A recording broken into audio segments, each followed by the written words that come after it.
नमस्ते टेकी च्यानलमा तपाईँलाई स्वागत छ। आज म तपाईँलाई फेसबुक प्रोफाइल मोनेटाइजेसन भयो अथवा यसरी गर्नुहोस् कमाइ। यो विषयमा म तपाईँलाई केही टिप्सहरू दिनेछु। च्यानलमा नयाँ हुनुहुन्छ छेउमा रहेको बेल आउथेसनलाई लाइक गर्नुहोला, भिडियोलाई सबै सेयर गर्नुहोला। आउनुहोस् भिडियोतर्फ। यसअघि मेटाले इन्भिटेसन बेसिस वा सीमित प्रयोगकर्तालाई मात्र कमाइ सुविधा उपलब्ध गराउँदै आएको थियो। तर गत अगस्त 21 देखि मेटाले एड अन डिल र पर्फर्मेन्स बोनस जस्ता चरणबद्ध रूपमा हटाएर फेसबुक कन्टेन्ट मोनेटाइजेसन सुरु गरेको हो। त्यो हो फेसबुकको कन्टेन्ट मोनेटाइजेसन। फेसबुकमा राखिने post, photo, video, reels, story जस्ता सामग्रीमा मेटाले विज्ञापन लाग्छ र त्यसबाट हुने आम्दानीको केही हिस्सा क्रिएटर सामग्री निर्मातालाई दिन्छ। अर्थात् प्रयोगकर्ताले बनाउने सामग्री जस्ता आकर्षक र इन्गेजमेन्ट हुन्छन्, त्यही नै धेरै कमाइको सम्भावना बढ्छ।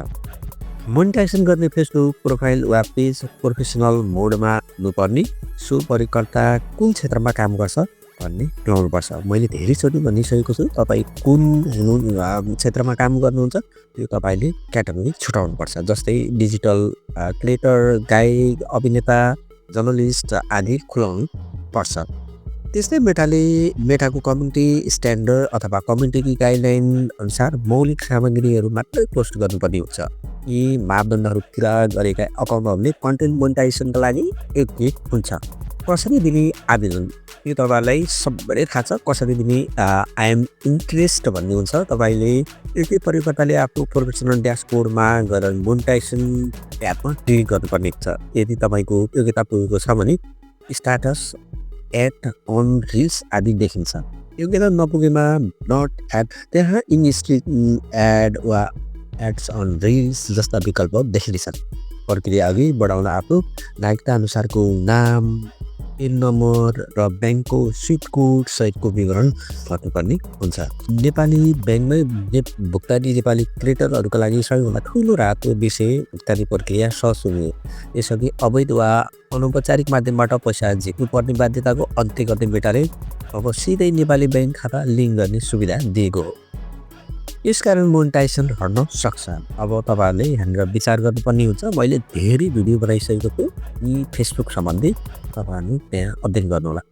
मेटाले मोनेटाइजेसन गरे पनि केही नियमहरू भने कडाइका साथ लागू हुने छ अथवा लागू गरिसकेको छ र मेटाले त्यो सार्वजनिक पनि गरिसकेको छ। आफ्नो घृणा फैलाउने, गलत सूचना दिने वा साम्प्रदायिक द्वन्द्व भड्काउने सामग्रीले मोनेटाइजेसन पाउँदैन, हुँदैन।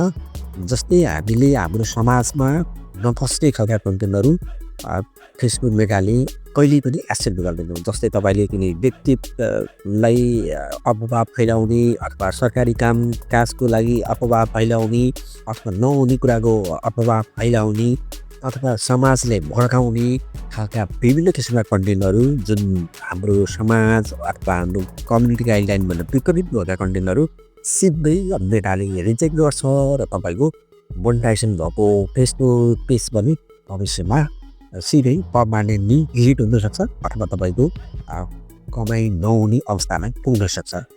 त्यस्तै दोहोरो रिपोस्ट र थोरै सेकेन्डको भिडियो प्रयोग